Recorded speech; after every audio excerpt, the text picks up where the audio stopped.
Outubro, mês de prevenção. Não tem como eu, Gizi Fiuza, não falar com você que me acompanha sobre Outubro Rosa. Em 2020, eu fui surpreendida com um diagnóstico de câncer de mama. E óbvio que isso não mudou só a minha vida, mas de toda a minha rede de apoio. E é sobre isso que eu quero falar com você hoje. Eu quero apresentar para ti alguns anjos que tornaram o meu hoje possível. E eu tenho certeza que vocês vão se emocionar muito. E tudo isso com um oferecimento da ADA Imóveis. Então, bora que vai ser lindo.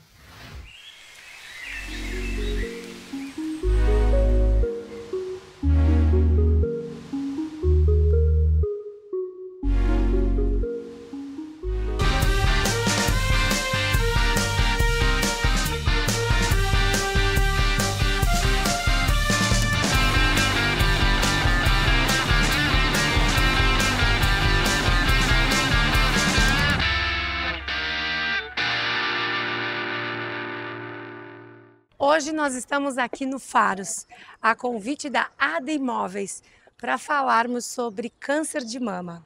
E eu, como alguém que já viveu esse momento não tão fácil, posso dizer que existe como a gente superar. Então, câncer de mama tem cura. Então, agora nós vamos conhecer a nossa convidada do dia. E eu espero que vocês gostem. Bora lá!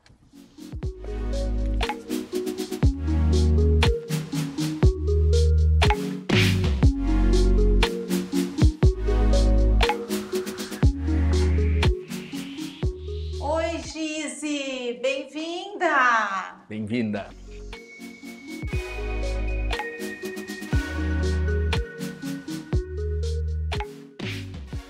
Boa noite! Sejam todos bem-vindos a mais um Tagarelando Show. Hoje eu quero te convidar para um papo muito especial, junto com a minha oncologista, doutora Rita Costa Milan, que entende muito bem o peso da palavra superação. E o seu esposo, Gustavo Torre, mastologista e que também entende muito bem dessa história de câncer de mama. Boa noite, ou bom dia, boa tarde, boa noite, né? Com esse sol aqui atrás, tudo bom? Tudo bom, Gizi? Tudo Que ótimo. bom falar contigo e ver como tu estás bem, né? Quem compartilhou a tua história e te vendo hoje, isso é gratificante, muito gratificante. Maravilhoso. Ela que cuidou de mim durante toda a minha história, né? Toda a minha trajetória dentro do câncer de mama. Foi a doutora Rita que me pegou pela mão e disse, vamos lá, que tem jeito, né? E o doutor Gustavo, tudo bom, doutor Gustavo? Bem-vinda, bem-vinda. Muito obrigada. Hoje a gente invadiu a casa deles para ter esse papo, né? Nós estamos no Outubro Rosa e o outubro ele ganhou essa força, né? Para a gente falar sobre câncer de mama. E vocês dois, duas figuras extremamente potentes dentro desse tema, acho que é muito importante para a gente trocar essa ideia com quem nos assiste. Doutora Rita, eu queria saber um pouquinho de ti. Como que foi entrar para esse universo da oncologia? Na verdade, quando eu estava na faculdade, não sabia ainda o que eu ia fazer. Primeiro fiz a residência de clínica e quando eu fiz estágio na oncologia, me encontrei, resolvi fazer. E aí depois que entrei para a oncologia propriamente dita, eu vi assim, muitas pessoas me pedem hoje, mas como é que é fazer oncologia? Deve ser muito triste. Mas para mim, na verdade, é o contrário, assim, eu consigo, tem momentos tristes, tem momentos difíceis, mas assim, os momentos de gratificação, ver uma pessoa que tu tratou, ver uma pessoa bem, ver pessoas assim que depois que tu ajudou a família, ajudou, que estão bem, são gratas a ti, isso é muito mais importante do que as perdas que a gente vai tendo ao longo do caminho. Então, a gratificação é quando a gente trata um paciente e vê esse paciente superar a doença e vai acompanhando durante anos e vendo que esse paciente está bem. Então, isso é o mais importante. E para ti também, né, Gustavo? Para mim também. Aproveitando que tu comentaste em relação ao Outubro Rosa, a gente vive o outubro todos os meses, porque a gente Sim. trata câncer de mama o ano todo. E eu acho que, fundamentalmente, o outubro serve para essa conscientização da prevenção, da detecção precoce, né? Às vezes a gente vê pacientes que chegam assustadas no consultório em relação ao outubro, porque a mídia foca muito na questão do câncer de mama. Sim. E o foco não é esse. O foco, na verdade, é a gente informar a população que existe tratamento, quando se detecta precocemente, a gente vai ter a chance de cura que é maior do que 90%, 95% das vezes. Isso é uma coisa que eu tenho falado muito, né? Porque nós, no off, nós estávamos até dando risada ali, que o outubro, para nós, ele é muito rosa, porque a gente fala do dia 1º ao dia 31.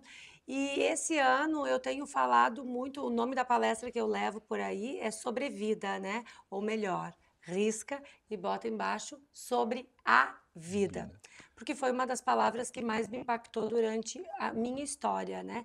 Então eu digo, não é sobre vida, não é quanto tempo que eu vou viver, e sim sobre todos os percalços que a nossa vida tem.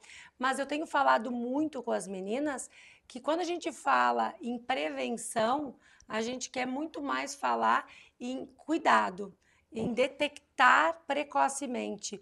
Porque prevenir, a gente sabe que precisa ter uma vida mais saudável, né? Hábitos bons, mas o ideal é a gente fazer os exames periódicos regularmente, né? É ter o diagnóstico precoce, porque por mais que evolua a medicina, tu tenha medicamentos novos que aumentam a sobrevida dos pacientes, a cura do câncer está no diagnóstico precoce. Então, é fazer os exames e detectar precocemente que tu possa fazer uma cirurgia, algumas vezes uma químio para ajudar na chance curativa e dar cura para o paciente. Então, o diagnóstico precoce é igual à cura.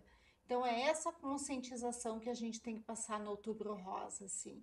Não é o medo do câncer em si, não é o medo de, se eu vou fazer o exame e descobrir. É para fazer o exame e descobrir que ele está bem inicial. E é ali que tu vai ter a cura do câncer. Então, é isso que é o importante. Hoje a Sociedade Brasileira de Mastologia, ela preconiza já há muito tempo que se faça mamografia anual a partir dos 40 anos de idade. Existe uma polêmica a respeito de uma posição do Ministério da Saúde de que se fizesse mamografia bianual entre os 50 e 69 anos de idade.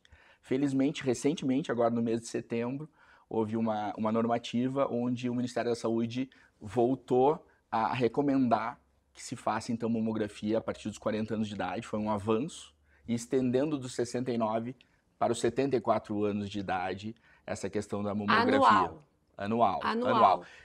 E aí uma paciente pergunta, mas e se eu tiver 80 anos e tiver bem de saúde, eu não vou me cuidar mais? Claro que vai. Sim. Depois de 74 anos, a gente tem que individualizar o atendimento de cada paciente. E conforme a expectativa de vida delas, pelo menos 5, 7 anos de expectativa de vida, por que não se cuidar? Claro que pode se cuidar sim. Com certeza. Eu acho que isso é muito legal da gente falar, porque eu descobri um câncer com 36. Mas porque eu tinha caso na família, né? Então, isso também é importante da gente comentar, que quando se tem um caso na família, quanto tempo antes a gente precisa começar esses exames precoces? 10 anos antes do diagnóstico da pessoa. Se a pessoa teve aos 40 anos, os filhos dessa pessoa devem começar aos 30 anos fazer a prevenção. Então, quando o câncer ele é hereditário, que é uma minoria, 10%, que são aquelas situações que passa de geração para geração, tem que começar 10 anos antes do caso que a pessoa teve. Então, assim, em geral, para todas as mulheres é aos 40 anos. Mas se tu tem casos de síndromes genéticas hereditárias na família, é 10 anos antes que tem que começar. Eu não tenho nada, eu quero fazer um exame genético. Eu posso fazer o exame genético a qualquer tempo? O exame genético ideal para ser feito pode fazer em quem já teve câncer. Digamos, a população que não teve, não adianta fazer, porque a chance de detecção de alguma mutação é muito pequena. Então, se alguém já teve câncer, essa pessoa pode fazer sim o teste genético. O mais racional é que se você tem uma família que se sabe que tem muitos casos de câncer de mama, de ovário, de intestino na família, se faça essa pesquisa no afetado, no familiar doente, e aí tu já direciona para aquela mutação e faz para os familiares, para ver se existe. Porque não significa que todos vão ter a mutação. Sim. Né? Agora, nada impede também que uma família que tenha várias pessoas com câncer de mama e não fizeram mutação e tem um familiar que quer se prevenir, ele pode sim consultar o oncogeneticista e pegar essa orientação e fazer seu exame.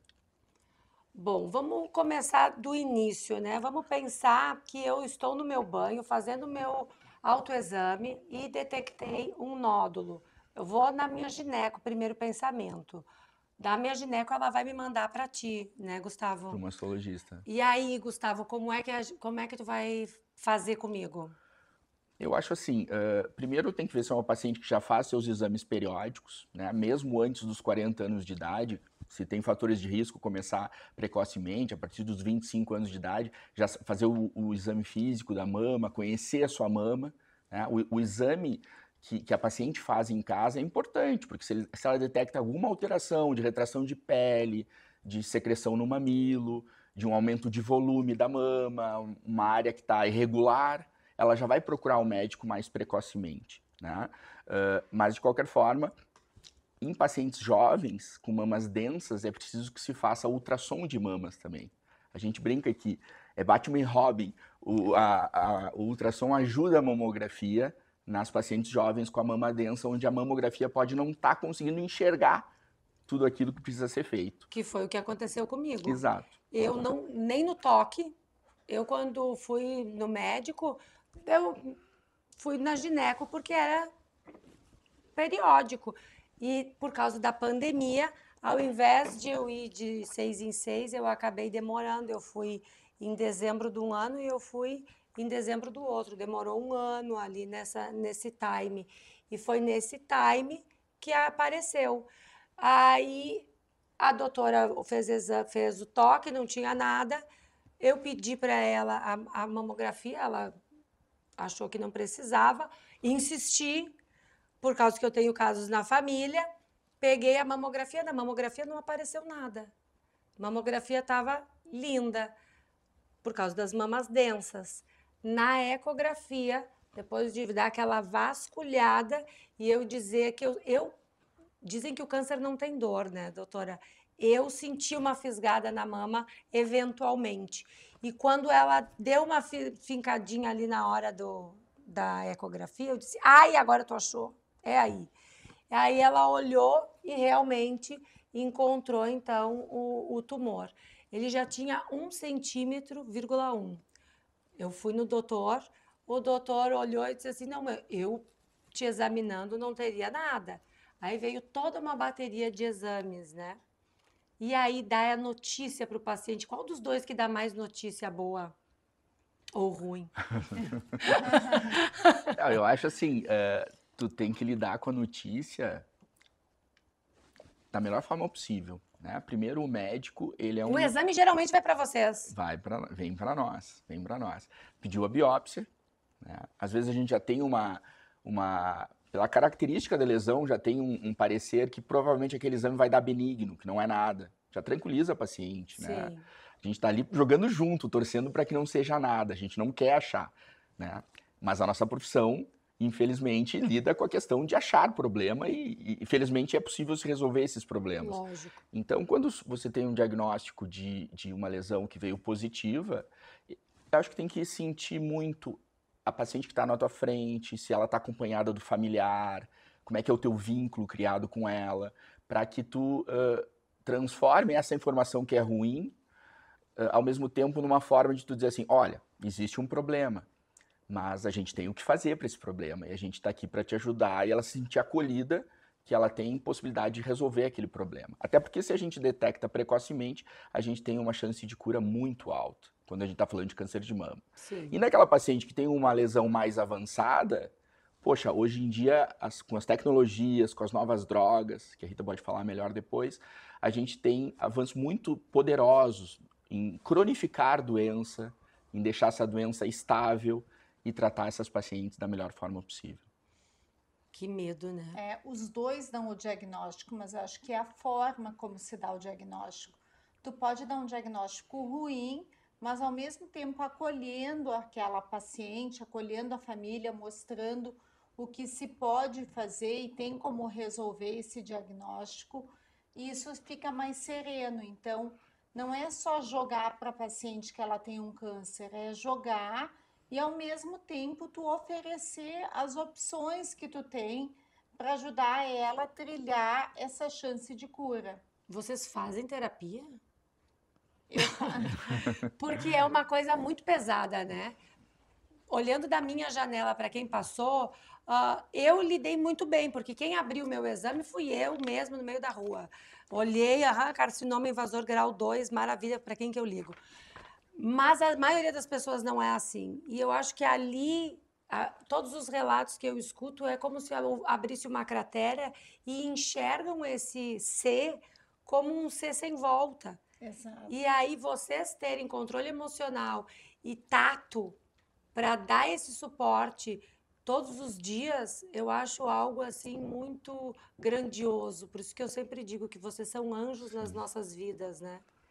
Por isso que eu pergunto se fazem terapia, né? Eu faço terapia e ajuda muito. Eu acho que o médico, de modo geral, ele se prepara. Já é treinado. Ele já é treinado para essa questão da transferência, contra-transferência, essa relação com o paciente. E a gente, obviamente, acaba ficando mais sensível com casos, principalmente pacientes mais jovens, paciente que já tem um vínculo maior contigo, mas de qualquer forma a gente tem uma linha de tu manter aquele profissionalismo. Sim. Não é que a gente não sinta, mas a gente segura um pouco porque a gente tem que ser aquele pilar fundamental para gerar confiança, gerar segurança na paciente, para que ela possa fazer o tratamento da melhor forma.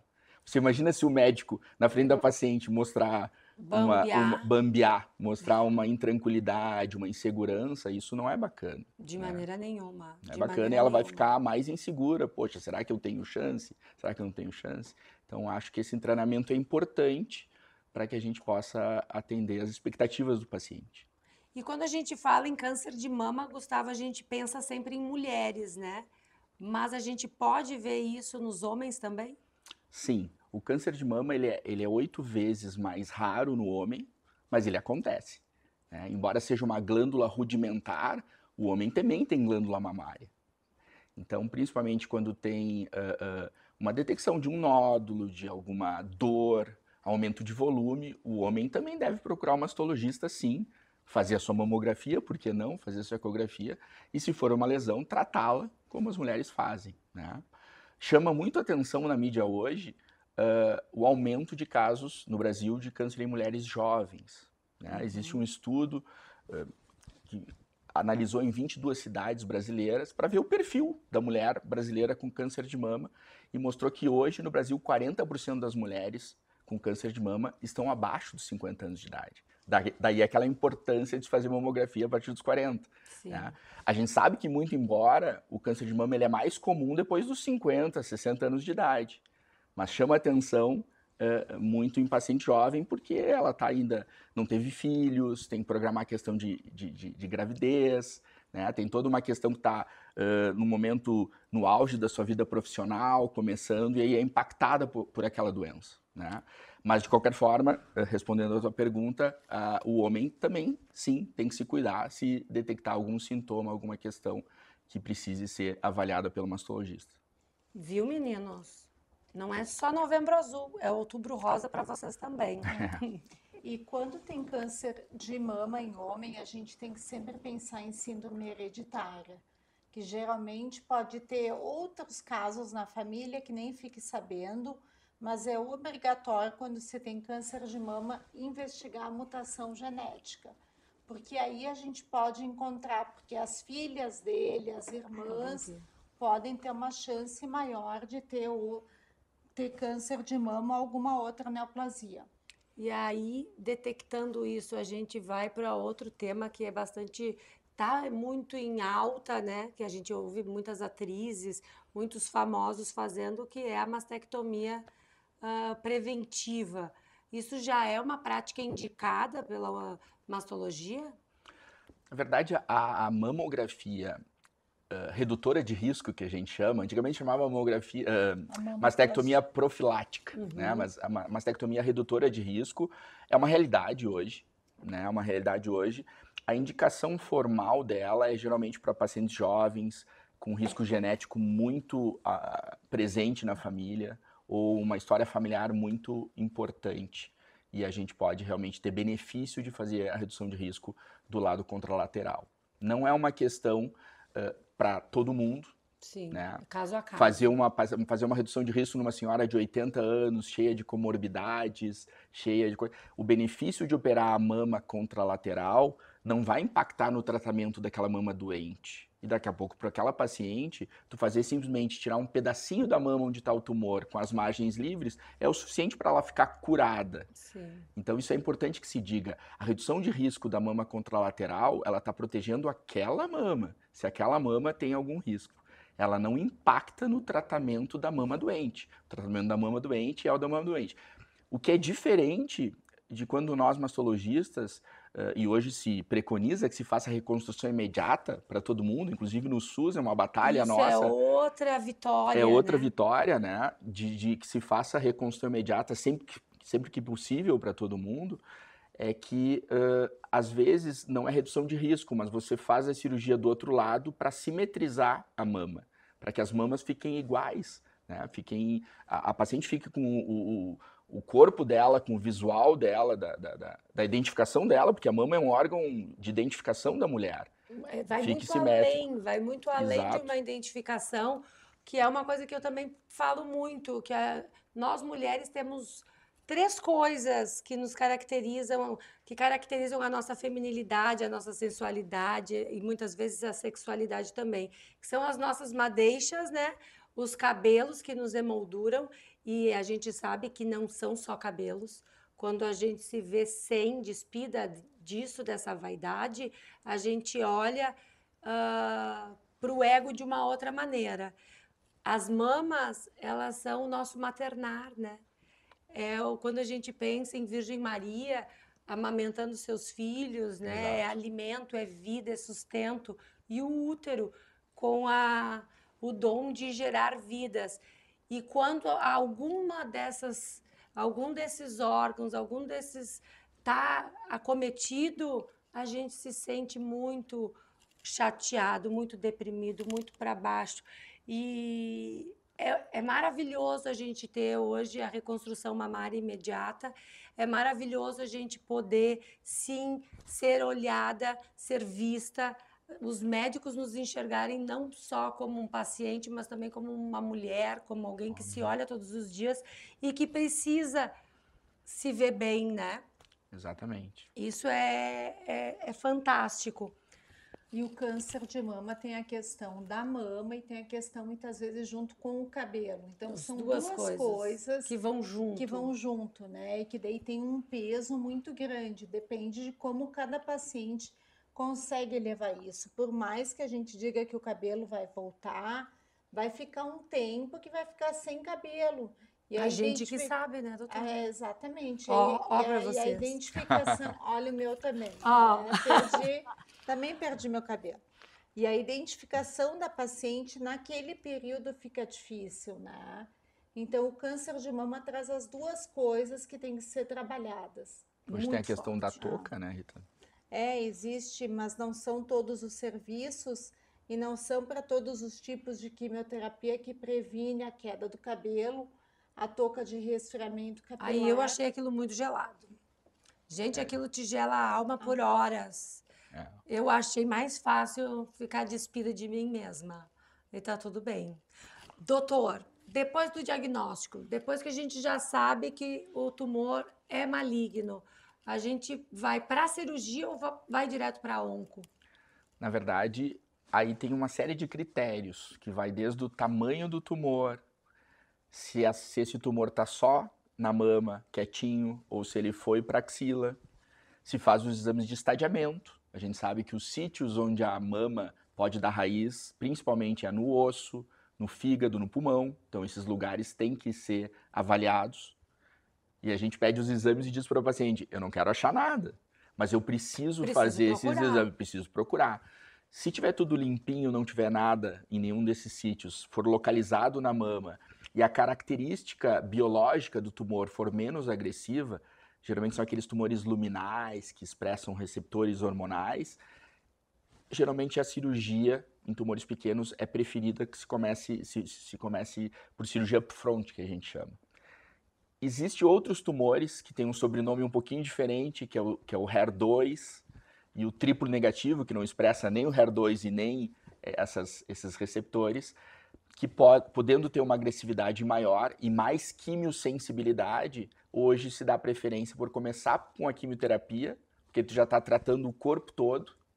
Para quem está assistindo, né, o doutor falou difícil.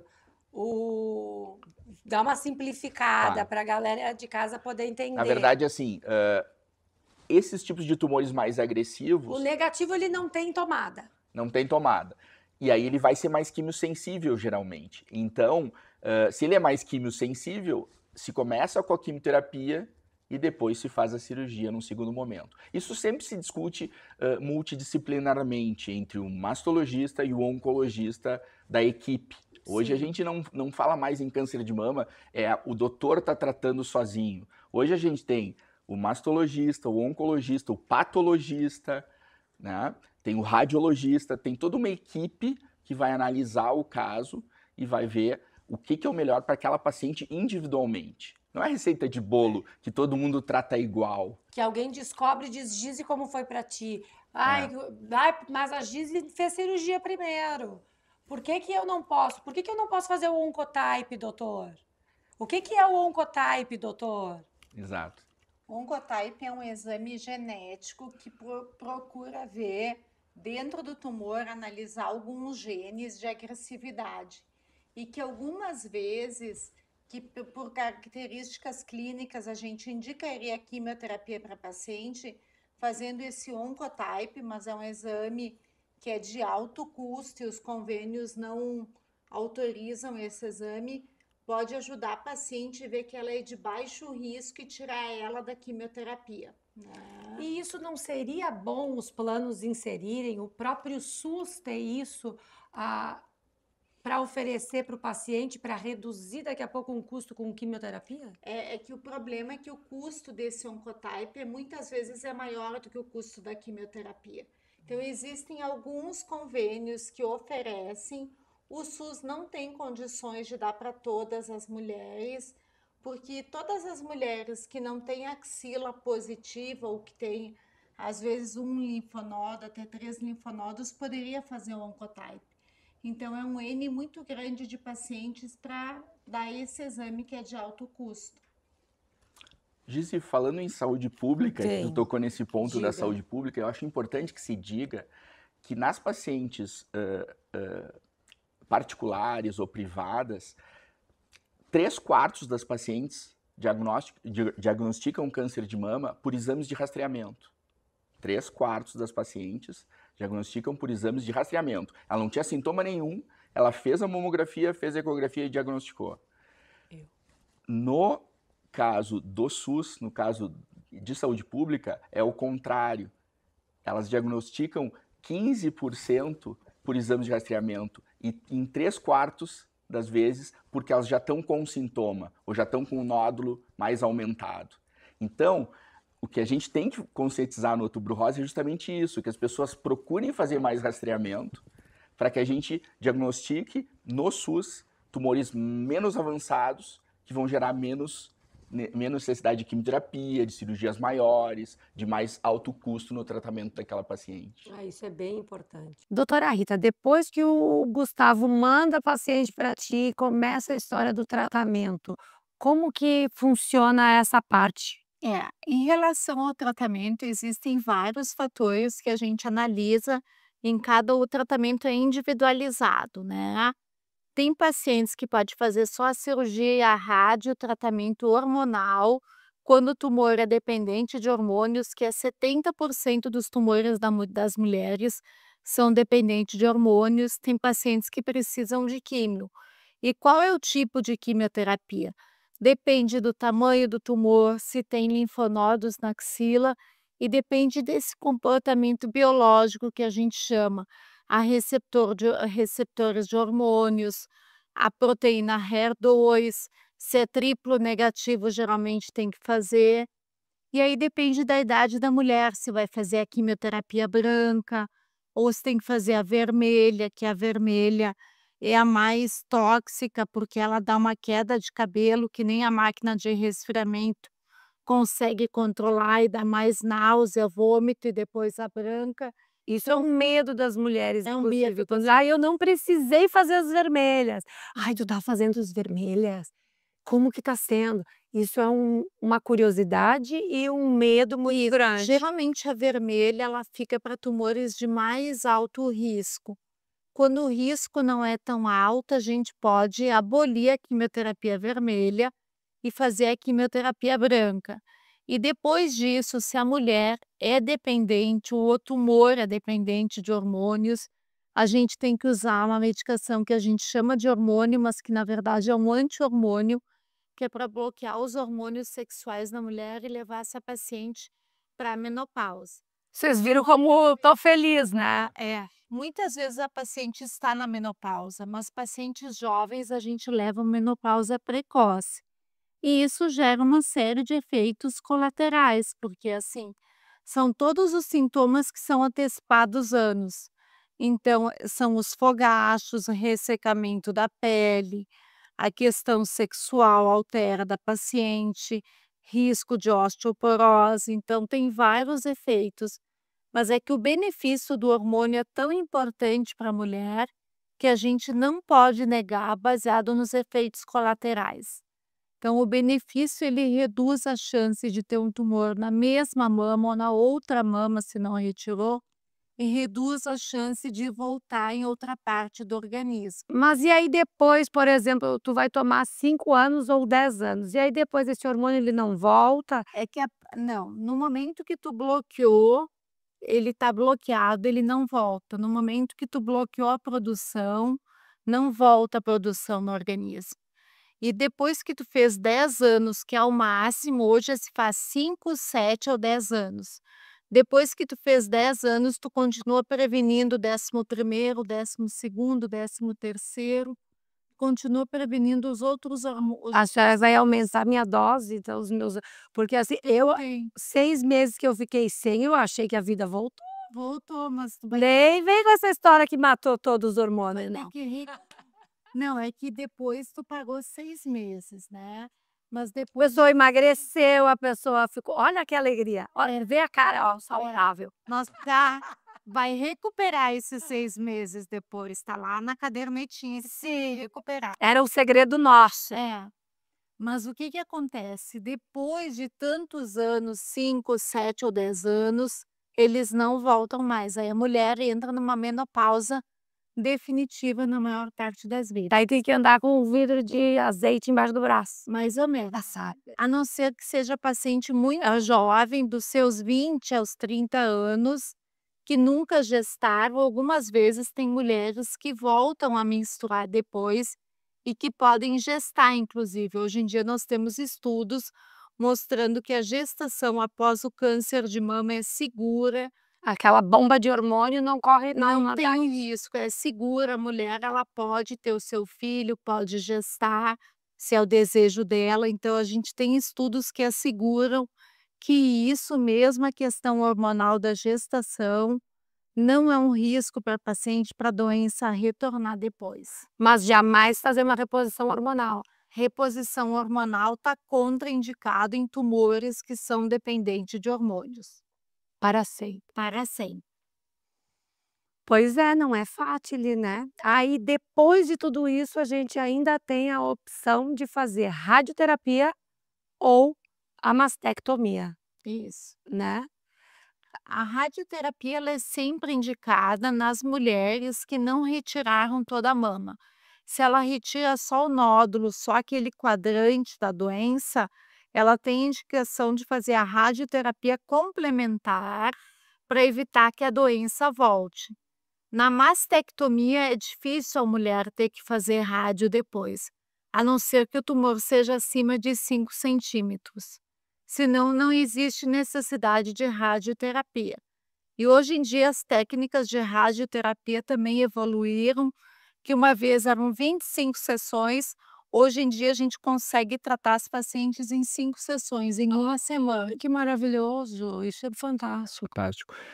Há que se diga então, o que a Rita falou, quando a gente faz cirurgia conservadora, que foi um avanço no tratamento do câncer de mama, se mutilava sempre a paciente, e depois da década de 80, se viu que cirurgia conservadora e radioterapia, em tumores iniciais, entrega o mesmo resultado em termos de cura, em termos de tratamento, do que tirar toda a mama. Então, é super benéfico. E depois da mastectomia, é aquilo que a Rita falou, tumores muito grandes, maiores que 5 centímetros, ou axila positiva, você vai ter indicação de radioterapia complementar. Lembrando que a radioterapia, ela promove o controle local da doença. E a quimioterapia, a gente está pensando em prevenção sistêmica. Exatamente. E corre muito risco de ter recidiva? Qual o risco de um paciente que fez tudo isso, de ter uma recidiva em 5, em 6, em 2? Depende, assim, das características de cada paciente, de cada tumor. Tem tumores que a gente sabe que a chance de retornar é praticamente nula, mas se tem algum fator de risco, existe chance dessa doença retornar. O que seria esse fator de risco? Esse fator de risco, tumores muito grandes, axila positiva, o HER2, o triplo negativo, são tumores que geralmente dão mais recidiva do que tumores precoces. Por isso da importância do diagnóstico precoce, porque aumenta a chance curativa para sempre para a mulher. Por que eu perguntei isso para a doutora? Porque, né, eu tenho um grupo de OncoFriends. E o maior medo das gurias é desse retorno. E aí, tipo, doutora Rita. Ai, uma coisa, doutora Rita. Qualquer coisa que aconteça na vida cotidiana que a gente está acostumado, imagina em Caxias, com essa umidade, quem é que não tem uma rinite? E então já fica apavorado, meu Deus, voltou. Ai, tô com uma bolha no dedo, voltou. Isso acontece muito no consultório com vocês? Esse Acontece medo? o medo, o susto, assim, qualquer sintoma, a paciente acha que pode ser a doença voltando, porque o susto foi tão grande que ela teve, mas a doença, quando for voltar, ou ela volta nos ossos, ou no pulmão, ou no fígado, que são os órgãos que têm afinidade para as células da mama. Então, dificilmente a paciente vai ter algum sintoma, a não ser uma dor óssea. Por isso que a importância de fazer o seu acompanhamento a cada 6 meses, fazer os exames para ter certeza que esses órgãos estão limpos. Até porque eu fazendo os exames, se tiver alguma alteração, eu também vou tratar precoce e vou deixar essa mulher melhor, do que não fazer os exames e quando eu for diagnosticar de uma forma mais Que aí avançada. vem a palavra da sobrevida, perdão. Depois do diagnóstico, a gente costuma acompanhar semestralmente nos primeiros 5 anos, e passados os primeiros 5 anos, se acompanha anualmente. Então, no início se faz visitas ao médico mastologista e oncologista de 6 em 6 meses. Não necessariamente em toda visita tem que fazer exame de imagem. Se estiver tudo bem, o exame de imagem pode ser anual. E é um desafio, porque as pacientes, bem como tu colocou, as pacientes chegam no consultório, elas querem se cuidar, mas aquela revisita ao médico, ela relembra, puxa, será que vai aparecer alguma coisa? Será que vai ter alguma coisa? De fazer os exames. Mas é importante esse acompanhamento, justamente para a gente poder seguir o cuidado. Sim, tem que estar sempre muito Aí eu quero me atento. cuidar mais, eu quero fazer um cuidado a mais, além de vir aqui contigo. O que deve fazer? Bons hábitos de vida, uma dieta saudável, pouco rico em gordura, evitar alimentos processados, ultraprocessados, fazer uma atividade física, A evitar... história dos processados é real. Salaminho aqui da nossa Caxias, só uma vez por ano. Exato. Procurar fazer atividade física, que é muito importante hoje, né? A gente sabe que a atividade física diminui o risco de câncer de mama da ordem dos 20, 30%. E inclusive em pacientes que tiveram câncer de mama, que começam a fazer atividade física depois que teve o seu tumor, vai ter proteção pela A questão da doutora vai atividade me física. xingar, porque ela mandou eu fazer todos os E não dias. só atividade física aeróbica, atividade física, atividade de força muscular. Pelo menos 2 vezes por semana musculação, evitar álcool em excesso. Não é aquele vinho do final de semana com os amigos. Isso é convívio social, isso é bom. Nossa, chegou a me Isso dar é um importante. turuturo. O cigarro também, pacientes que param de fumar depois que tiveram câncer de mama, tem menos risco de recorrer o câncer. Ah, maravilhoso. Obesidade é outro fator de risco que a gente tem que controlar na mulher, mas o maior, assim, fator que auxilia as mulheres em diminuir a recidiva é a atividade física. Existem vários estudos que comprovam isso. Então, assim, a mulher nunca fez atividade física, ela não precisa entrar na academia e ir todos os dias. Ela vai fazendo gradualmente conforme ela conseguir exercício aeróbico, exercício de força, e isso vai ajudar ela para reduzir, isso está comprovado, reduz a chance da recidiva do câncer de mama e de várias outras neoplasias. Bora pra academia, né, galera? Eu tô só na Perforce, aquela que fica paradinha, tomando choque. Preguiçosa ela, né? Pode dar uma caminhadinha. Pode dar uma caminhadinha também, que ajuda. É necessário.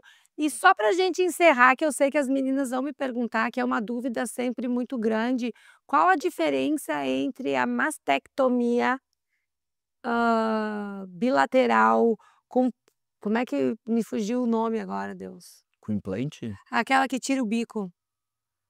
Existe a mastectomia, Adenomastectomia. adenomastectomia. E a É que mastectomia. antigamente a mastectomia clássica, que a gente chama de mastectomia com incisão de Stewart, se tirava bastante volume de pele e do mamilo. Fazia uma lua. Fazia uma lua, exatamente. Hoje ela está em desuso, se usa só em casos muito avançados, onde você tem que tirar bastante volume de pele.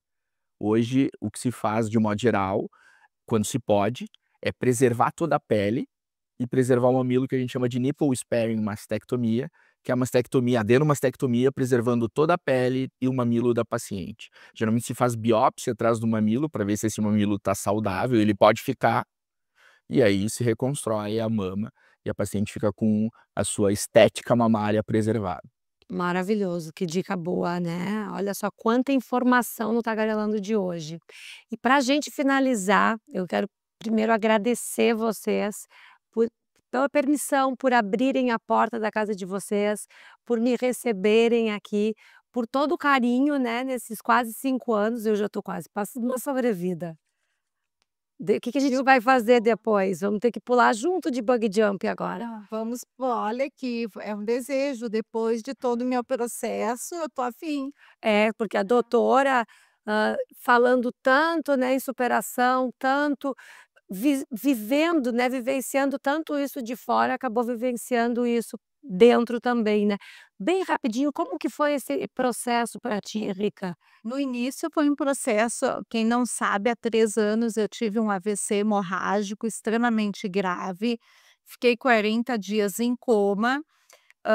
No início foi muito difícil, porque eu saí do hospital sem caminhar, né, com dificuldade no movimento da perna e do braço esquerdo.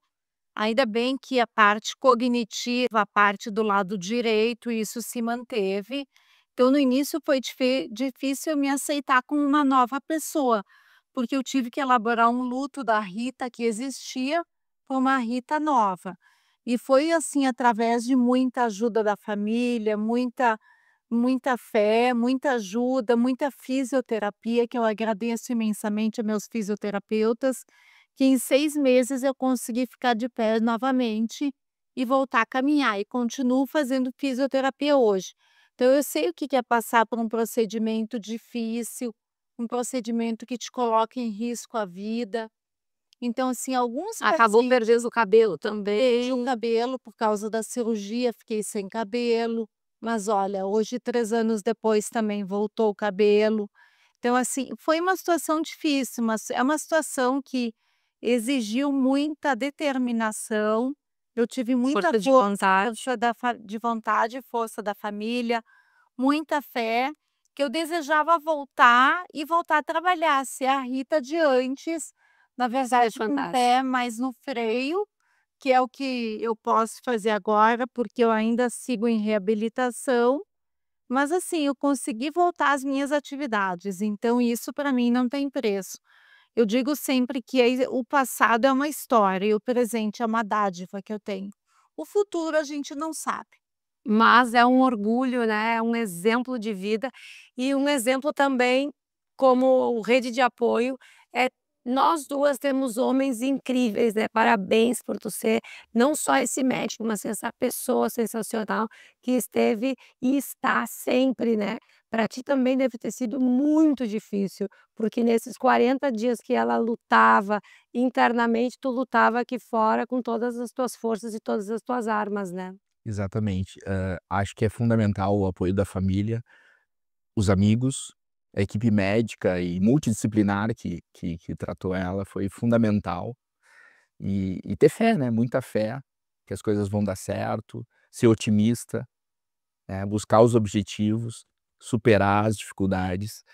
Isso é uma situação realmente que engrandece a gente e aí faz a gente continuar exercendo o nosso ofício, a nossa profissão de médico, da melhor forma possível. Com uma maneira ainda mais humana, né? Exatamente. E a fé é uma coisa que até quem diz não ter ela, num momento de dificuldade, num momento de dor, num momento de luto em vida, a gente aprende a dobrar o joelho de uma maneira tão rápida.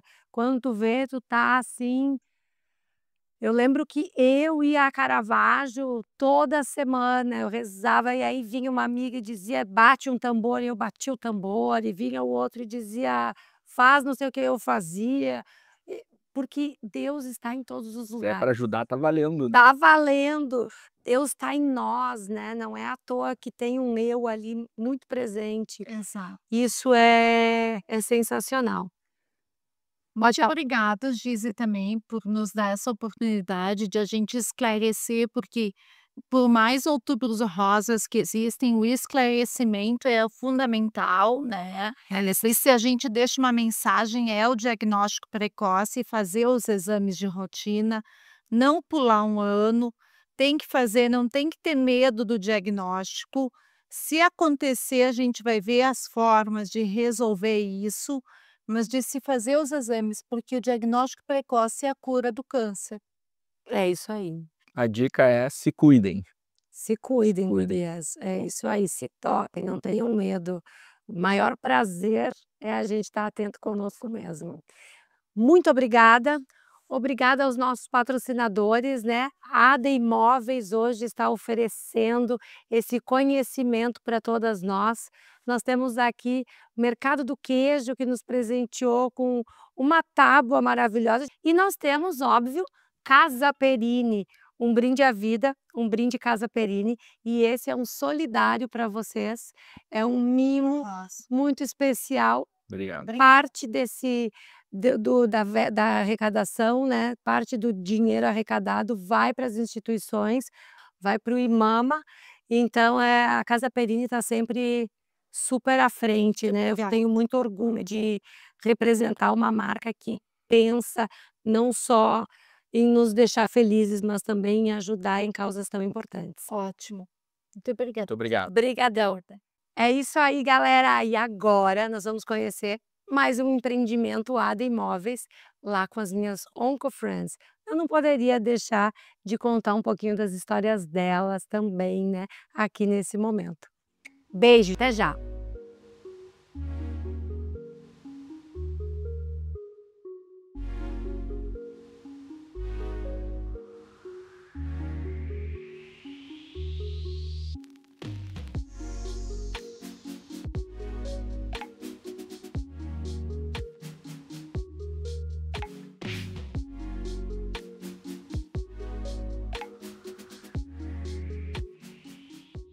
Voltamos! Tagarelando Show agora na reta final, num bloco super especial. Eu falei para vocês que eu ia trazer as minhas Oncofriends, então eu lhes apresento Daniele Lopes e Andréia Saquete. Nós passamos juntas uma das fases mais loucas das nossas vidas. Da minha, pelo menos, foi a mais louca. Da de vocês também? Também. Foi. Com certeza. Quanto tempo faz que tu passou? Esse Outubro Rosa tá fazendo 5 anos do diagnóstico.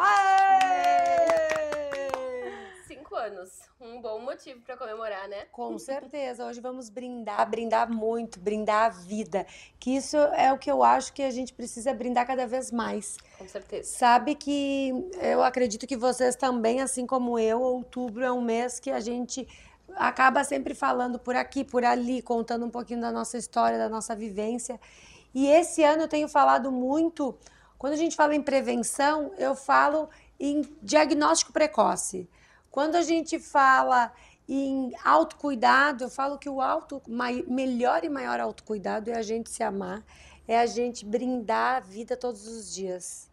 Eu quero saber o que vocês têm feito, porque existe vida depois do câncer, né, gurias? Existe. Por mais perrengue que nós tenhamos passado. Existe. Conta um pouquinho de como foi pra ti, Dani, o teu processo.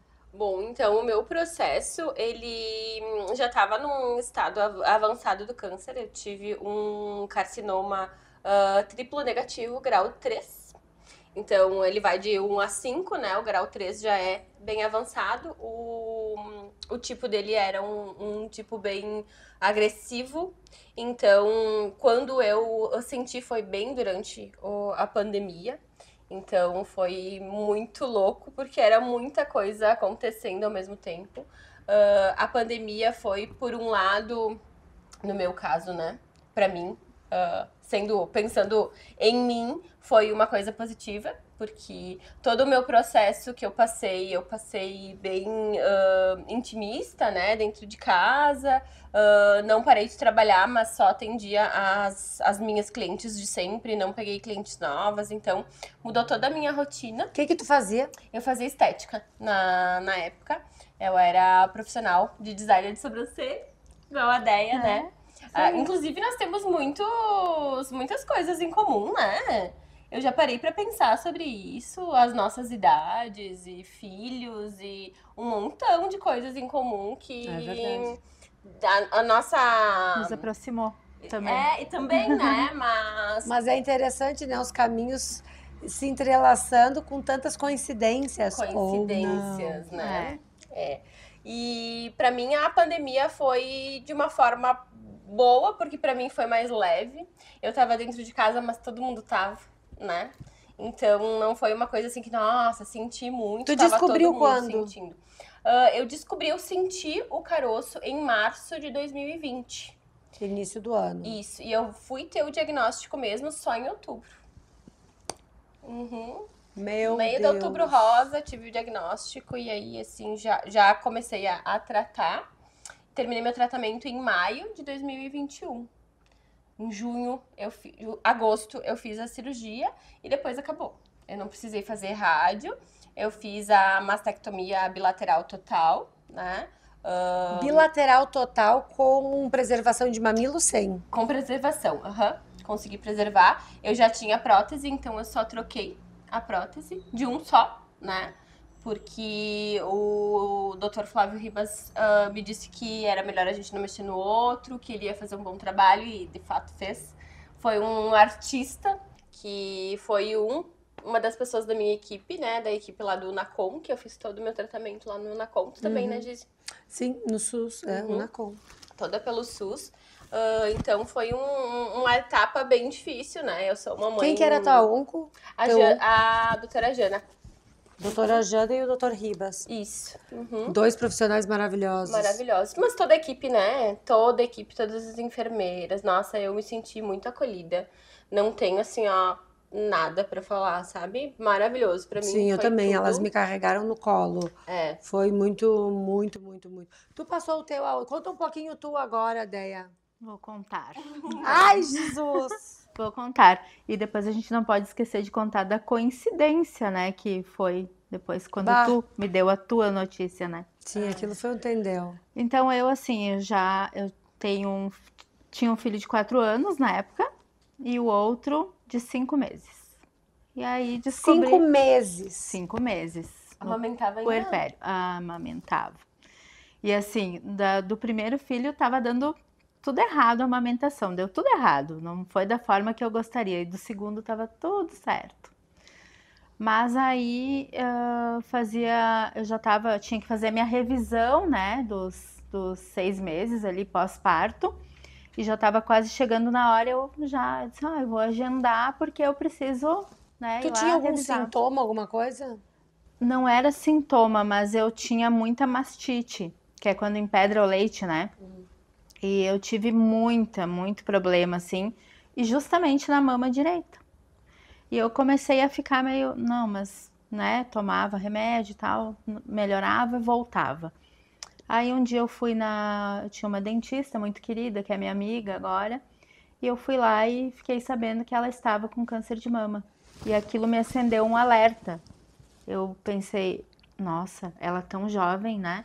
Eu com 38 anos na época, e ela era muito mais nova do que eu. Eu disse, não, agora eu preciso realmente ir no médico. Me deu uma urgência, assim, não sei o que Aquela aconteceu. voz que eu sempre falo, Isso. que a gente precisa ouvir, né? Saio da dentista, chego em casa, ligo a TV, a Alice Bastos Neves falando sobre câncer de mama e tal. O universo, ele é muito Gente, foda. tem alguma coisa. À noite, fui pro banho, vou fazer o autoexame. No primeiro toque, já tava ali. Um nódulo gigantesco. Aí eu saí Era grande. bem grande. Tinha né, quantos centímetros? Tinha 8. Tu tá brincando. Sim, 8. 8 centímetros? Isso. E aí cheguei saí do banho e falei pro meu marido, tem um nódulo enorme no meu seio. E eu acho que eu tô com câncer de mama. Ele falou, imagina, isso é leite, pedrado e tal. Já mandei mensagem pro doutor Tiago Casagrande, que ele fez meus 2 partos, enfim. E ele foi essencial, assim, para que tudo corresse muito rápido. Eu já no outro dia ele me respondeu, mandei de noite a mensagem, né? No outro dia ele já me respondeu, já me deu o exame, já fui fazer exame. E no dia que eu tinha agendado com ele, eu recebi o diagnóstico já. Isso foi quando? Foi do dia 13 de julho, né? Já fez 5 anos agora. 13 de julho e no dia 23 de 2020. de 2020. E eu já recebi o diagnóstico. No dia 23 de julho. Que bom, Foi muito que foi rápido. Que bom que Nossa. foi rápido. Muito rápido. Enfim. Isso é uma coisa que a gente comentou antes com a doutora Rita e o doutor Gustavo, da importância dessa agilidade, né? Da importância da gente estar se olhando, da gente estar se percebendo, para a gente pegar no início. O intuito é esse. Ai, mas eu não faço exame porque eu não quero descobrir nada. Ai, porque quem procura acha. Que bom. Que bom. Que Que ache o quanto antes para tratar e resolver. E aí as duas fizeram químio. Sim. Fiz 6 ciclos de químio, mais 14 de terapia. E terminei em dezembro de 2020. Em janeiro já fiz a mastectomia também, bilateral. Com preservação de mamilo. O primeiro médico não ia preservar. Ele falou que não daria, aí que eu procurei o outro médico e ele, não, a gente vai preservar. Aí depois precisei fazer algumas cirurgias, mas porque deu rejeição, teve Covid, né? Eu também tive Covid, então tudo isso... No meio acho de que tudo isso. no meio de meio de tudo isso. Exato. Isso. Então, deu tudo certo. Tu precisou refazer a mama quantas vezes? Eu acho que eu precisei usar expansor, inclusive, né? Acho que umas 3 ou 4 vezes. Quando a gente fez as intervenções. Fotos, tu tava com expansor. né? Isso aí, Tava tinha com rejeitado. expansor, Então, nossa, o Dr. Anderson e o Dr. Fernando foram maravilhosos, né? O Dr. Anderson, na época, Extremamente humanos, né? Eles humano, são, assim, me sensacionais. ajudava. Tive Muitos muita... beijos. Verdade. Ele teve muita paciência, né? Até porque eu não queria tirar a prótese de forma alguma. Ele disse, ideia, tu vai ter que ter um pouquinho de paciência, a gente vai conseguir, mas tu vai ter que usar o expansor, enfim, né? Aquela coisa que eu não queria ficar que a gente tem medo, né? Mas ele foi essencial, assim, pra... Isso é uma dar coisa tudo certo. também muito importante para a gente falar, porque é uma coisa que eu abordo, né, nas minhas palestras. Ninguém escolhe o que vai passar na vida. Nenhuma de nós escolheu ter câncer. Não aqui nesse momento, nessa vida, né, com essa memória. Talvez num outro, Consciente, com né? essa consciência. Talvez num outro plano tenhamos pedido. Mas ninguém acorda e diz, hoje eu quero acordar com uma diarreia. hoje eu quero ter uma gripe. Mas todas nós escolhemos como a gente vai passar por isso. Como a gente vai enfrentar esse diagnóstico. E eu queria saber de vocês, como que vocês enfrentaram esses momentos que não são fáceis, que são altos, muito altos e baixos, bem baixos. Olha, eu enfrentei de uma forma muito positiva. Eu sempre enxerguei o copo cheio, né? Eu sempre escolhi isso. Valorizou aquela... Porque, de fato, é uma escolha mesmo, né? Eu acho que sempre que a gente descobre um obstáculo, um problema, a gente escolhe como que a gente vai resolver. Se a gente vai resolver de cara fechada e reclamando, ou se a gente vai fazer o que tem que ser feito sem pensar muito, né? Eu acho que eu fiz isso. Eu dei o start no tratamento e eu não pensei nas consequências do processo. Eu pensei só lá no final, na cura, tava bem focada, eu fiz tudo que me disseram pra fazer. Nossa, e dizem pra fazer alguma coisa. Nossa Senhora. Todo dia surge uma receita. Isso aí. E eu fiz bem direitinho. Eu acho que pra mim o processo do tratamento não foi a pior parte. A careca não foi a pior parte. A pior parte foi depois de que tudo tinha acabado, que tá, ok, eu consegui. A gente chegou aqui, é a cura, e agora? O que eu faço? O que vai ser da minha vida? O que eu vou fazer? Eu me perdi de mim no processo. E aí eu tive que me reencontrar. Aí eu fui buscar voltar pra mim. Porque na verdade, depois de tudo isso, eu pensando assim, eu nem sabia muito o que estava acontecendo, quem eu era.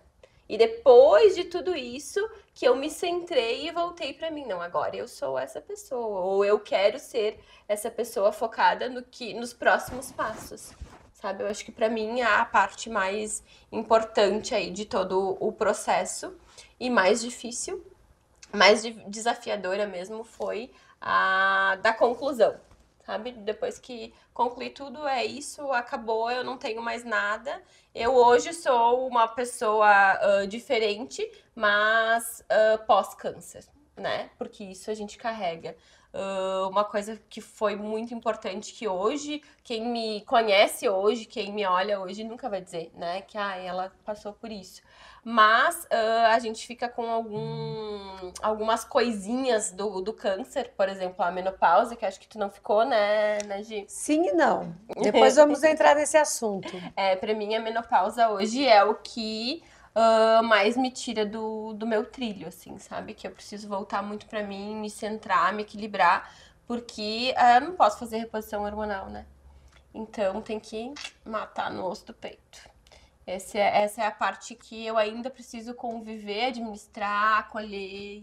Tu ficaste na menopausa por causa da químio. Uhum. Quantas químios tu fez? Eu fiz 16 brancas e 4 vermelhas ao todo.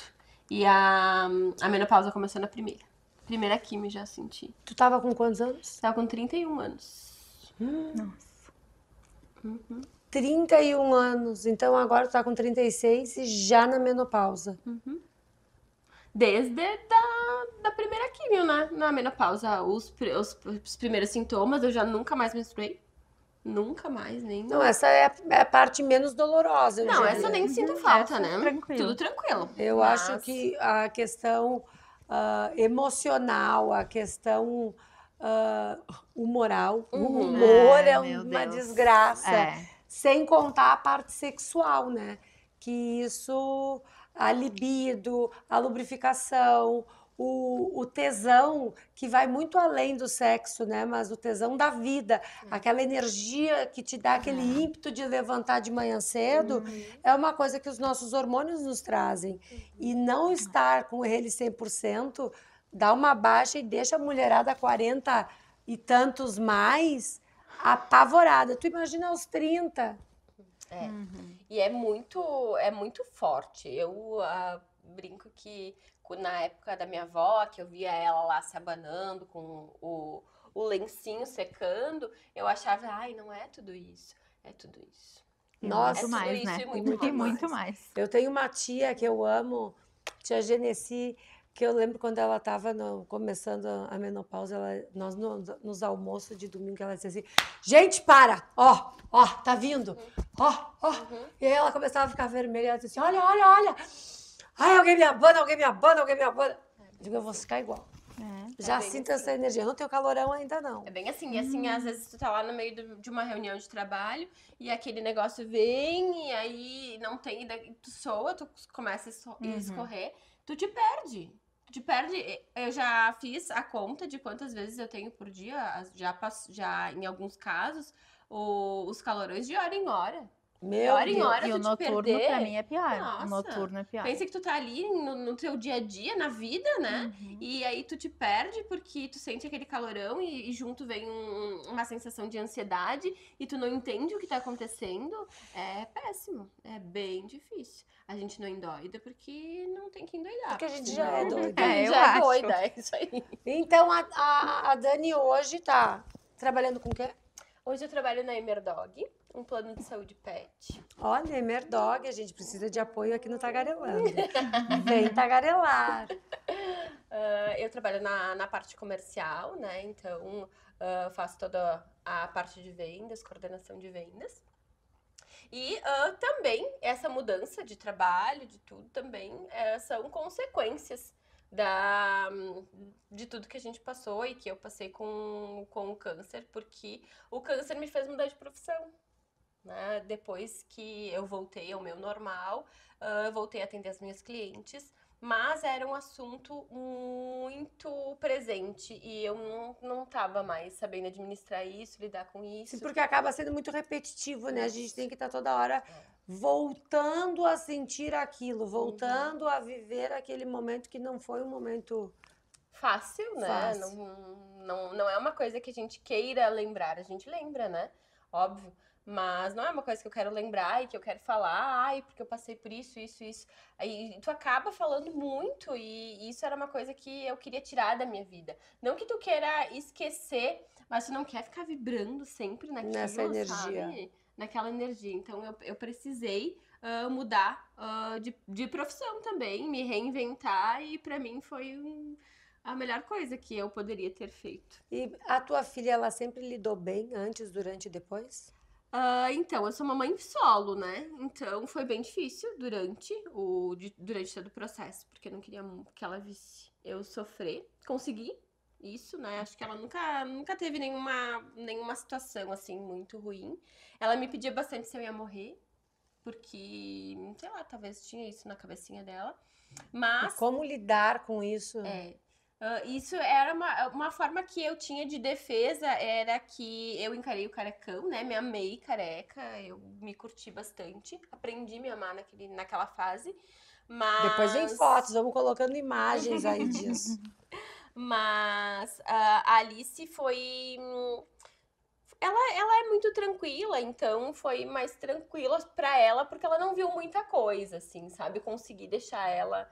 Mas hoje, que ela tá maior, né, ela entende mais, hoje ela me diz várias coisas durante o tratamento que não passava pela minha cabeça. Que Tipo? ela pensava, assim, que eu ia morrer, e ela pensava com quem que ela ia ficar, e tudo isso passava pela cabecinha dela. E ela me contou isso esses dias. Mesmo tu tentando não demonstrar, né? Mesmo tentando não Eles demonstrar, são mesmo tentando não transparecer isso pra ela. Mas ela pensava assim, a semana passada ainda ela me disse, mãe, eu pensava muito se eu ia ficar com meu pai, se eu ia ficar com a minha avó, quem que ia me cuidar, quem que ia me criar. Que medo, Olha só. que loucura. E tu, Deia, como foi? Olha, no início, até eu digerir tudo isso, foi muito difícil. Eu não queria falar com ninguém, eu fiquei, sabe, eu chorava, eu Teve realmente aquela sensação de perder o chão. Isso, vivi um luto assim. Eu não queria falar com ninguém porque eu precisava digerir e eu também não queria que vissem aquela fragilidade, assim, sabe? Porque eu sempre Te fui ver muito... naquele estado vulnerável. Isso, eu sempre fui muito dona de si e daqui a pouco, né, tô assim, acuada. Então, eu demorei ali, acho que umas 2 semanas pra entender o que estava acontecendo, né? Porque eu já achava realmente que eu ia morrer, porque o tipo de câncer é o HER2 positivo, que é um câncer muito agressivo, e eu já não tinha só uma lesão, eu tinha mais 3. Aí depois apareceu na eco e na mamografia, né? Então, Mas na mesma mama. na mesma mama. Então, pra mim foi muito assustador, assim como pra vocês deve ter sido, né? Mas eu só pensava nos meus filhos, no meu marido, na minha família, como é que eles iam ficar sem mim. pensava Não muito eu nisso. ficar sem eles, mas como que eles iam ficar sem mim. Eu pensava isso no início. Aí depois eu fui entendendo, né, o que estava acontecendo e conversando com os médicos. Entendendo que existem diversos caminhos. Exatamente, que eu não precisava me comparar com outras pessoas, porque a primeira coisa que a gente faz é se comparar. Ai, mas fulana, não deu certo o tratamento. Então a primeira coisa é, cada pessoa é uma pessoa, cada tratamento, cada organismo, né? E isso eu fui entendendo aos poucos, e quando eu entendi, eu e meu marido, assim, que ele foi Tu teve uma rede de apoio forte. tive uma rede de apoio muito forte. Maridão firme. Não, ele pegou Valendo. ali, Isso é um comandou orgulho, tudo. isso é gratificante demais, porque são poucos os homens. Eu não sei agora certo o número, mas depois vamos botar o número certo ali. Mas tem um número altíssimo de homens que abandonam suas mulheres após o diagnóstico de câncer. Exato. E isso é muito triste. Muito. Muito, porque o momento ele pede alguém para te direcionar, porque é um momento que tu não É um sabe momento muito de bem. vulnerabilidade, Isso aí. né? Onde tu Então, perde todas as tuas características, Exato. perde cabelo. Como que Tudo. vocês lidaram? Tu lidou bem com o carecão e tu? não lidei bem no começo, não. Não, pra mim foi a primeira coisa que eu pensei, que depois que eu caí lá no fundo do poço, depois que eu consegui escalar, né? Que eu subi, eu disse assim, eu preciso de uma peruca. Preciso de uma peruca. Eu não me lembro Aí- daquela vez que a gente fez a entrevista, porque quando eu raspei o meu cabelo em outubro de 2020, eu cheguei a entrevistar? Não. Não. Foi só eu, a Déia. E aí entrevistei ela, eu não me lembro se eu tava de peruca ou de lenço. Não, Eu vou olhar. eu comecei de peruca e depois tirei, Então tu tava de porque eu peruca. tava com calor. Aí tirei. Que Senão- tu também entrou na menopausa. Sim, desde o início. Nossa, muito instantâneo, É, né? desde Pra o mim início. foi. Tu precisou fazer as vermelhas também? Não. Aí eu fiz imuno, né? Depois. Fiz junto, eu já tava fazendo. Tu fez Os 14. vermelhas também? Não. Não? Nossa, as vermelhas são. Meu Deus do céu. Graças a Deus, É, não. Eu também fiz não o fiz. Oncotype Uhum. e reduziu em 4. Eu tinha um outro número para fazer e aí, graças ao Oncotype, eu fiz só 4.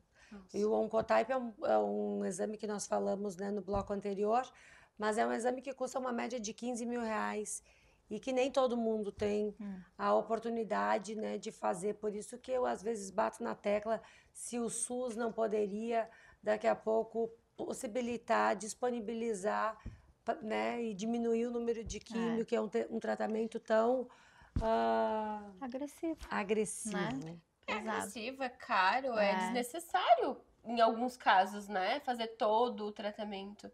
Eu, talvez, no meu caso, se eu tivesse feito, não precisaria ter passado por todo o tratamento, porque eu fiz o Sim. tratamento completinho, né? Não precisei fazer as rádios porque eu tirei, fiz a Mastec. Fiz a Mastec. Mas se não teria feito as rádios também, né? E olha o quanto isso envolve, né? Se tivesse tido a oportunidade... Fisicamente e psicologicamente. Com né? certeza. E financeiramente. Financeiramente. Porque de algum lugar Tem que sair. sai. tem que sair, né? Seja do estado, do plano, de É. algum lugar vem. Enfim, né? Então, no começo, não lidei muito bem com isso, porque, assim como vocês, eu sempre fui muito vaidosa e o meu cabelo, pra mim, meu Deus, sempre foi tudo, né? Então, assim, como forma até de uma fuga daquele problema que eu tava enfrentando, eu acho que eu preciso da peruca e eu tava focada em encontrar a peruca ideal, que era igual ao meu cabelo. E de fato achei, né? Encontrei. Fui lá em Porto Alegre e aquilo acho que foi um presente de aniversário, porque eu tava comemorando e no dia do aniversário eu fui lá. Eu, pegou. meu marido e minha cunhada fomos Achar Tu já que- trabalhava com beleza? Eu trabalhava muito antes com beleza. Fazia faculdade, inclusive, lá em 2016. E a minha vida toda, desde a adolescência, eu trabalhei com beleza. E aí depois eu trabalhei numa metalúrgica, né? E após isso, após o câncer, como tu falou que a gente se perde de si Nossa, mesmo, me perdi muito. também eu resolvi tentar me Tu reencontrar. tava na metalúrgica quando tu Tava. descobriu. Uhum. Eu trabalhava ali no pós-vendas, enfim, de uma metalúrgica. E eu já, na verdade, quando eu tive meu segundo filho, eu já tinha a ideia de sair. Então eu falei, chamei meu gestor e falei, olha, eu quero sair depois. Só que 2 semanas antes de voltar da licença maternidade, eu tive o diagnóstico. Eu ia Isso aí emendou voltar. tudo, ficou. Inclusive a médica do trabalho, ela, como assim? Agora eu não sei como é que eu faço isso.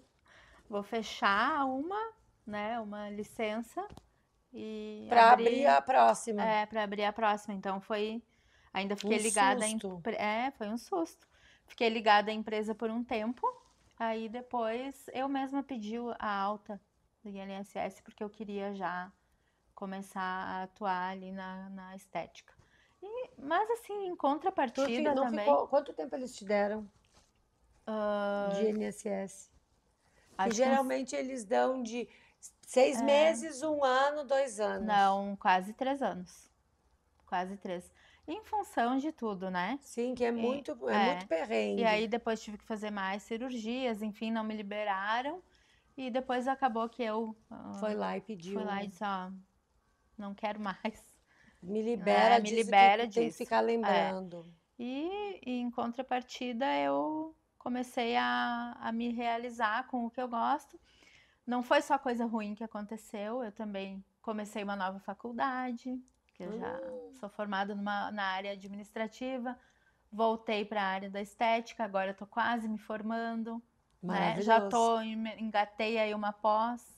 Então muita coisa aconteceu. Muita coisa boa, porque eu acho que a vida Abre é muita sobre coisa, né? o que a gente quer fazer, o que nos move a viver.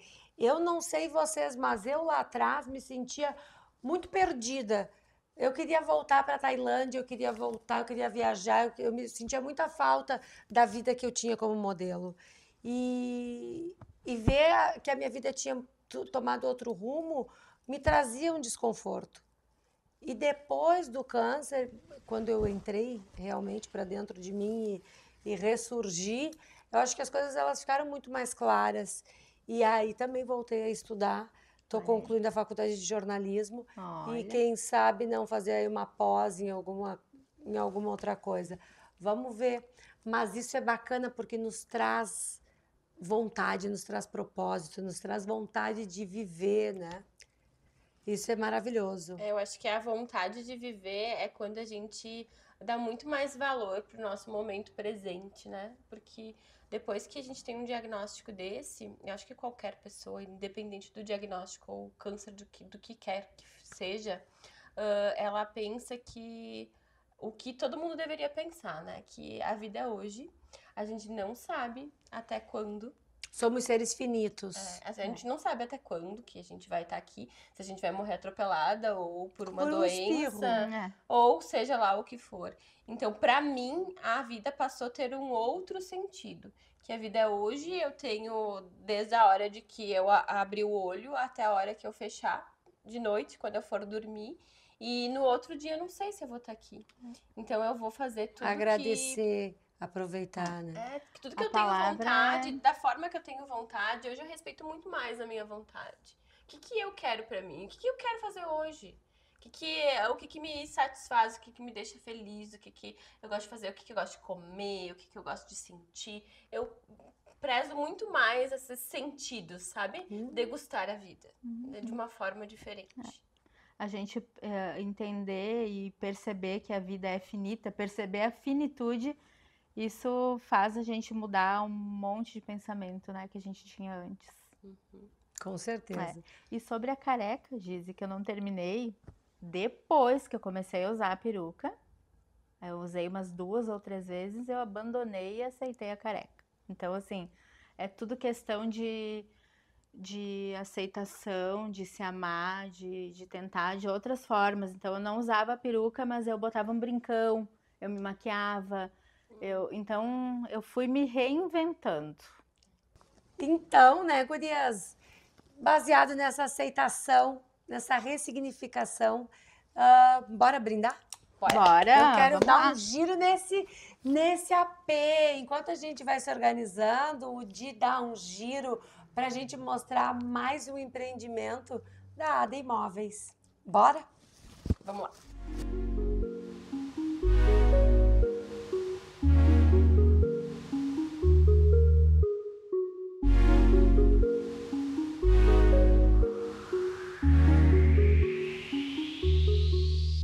Gurias, que delícia ter vocês aqui conosco. Ai, obrigada. Muito obrigada pela permissão, pela história de superação que vocês nos trazem, pela inspiração. Vocês são para sempre minhas onco-friends, ou melhor, minhas amigas. Seremos. Que a gente fique cada vez mais amigas para a vida toda. E a nossa vida vai ser centenária. Ai, né? com Que assim certeza. seja. Acho que seremos só da centenária, tipo Dercy. Eu sou Dercy, Não vocês foi dessa vez, né? acharam que a gente ia cantar pra subir, meu bem? Erraram! Por isso nós vamos brindar. Mas antes de brindar, eu queria saber, já que vocês estavam falando aí de menopausa e tal. Aí vem. Eu quero saber como é que tá assim a questão sexual. Vocês estão. Então, como é que né? tá o jogo? Olha, Porque isso é uma questão que a mulherada tem dúvida, né? fácil não é, mas a gente tem alternativas, né? Então, eu sou casada, eu tô com ele há 22 anos, ó, já tô aumentando. Vai fazer 23. 24 é eu. Então, olha aí. Então, a gente tem que ter algumas alternativas, né, para que a coisa role, né, da forma que tem que rolar. Tem que esquentar a água. Tem que mesmo. esquentar. Eu aposto no vinho, espumante. Isso aí já ajuda bastante. Já dá uma aquecida, né? Mas é um Isso pouquinho aí. mais difícil, né, É. Gurias? E bom, eu, né, não posso falar muito porque eu sou solteira, então, assim... Ai, né? daí tu... Não, daí é mais mas fácil. aí muito te mais engana, do que aí nós. te engana. Comecei a me valorizar, nunca mais transei. A coisa tá assim agora. Meu pai É. eterno. Tem os dois lados da... Eu já Então, fui mais coisa, né? fogueteira. Agora eu tô assim, vamos assistir um Netflix? Eu também. sabe? Vamos comer Eu uma tô- massinha? Eu também. Isso quando os filhos não chegam, né? Aí eu os já filhos- chamo. os Eu já filhos digo, chegam- Maia, vem com a mãe. Vem dormir aqui no meio. Confirmou! Era pra ser chique, bem. Cadê? Olha aí, mas... É só ver o nosso sorriso. Olha que delícia. Ó o perlache. Ó o perlache, ó o perlache.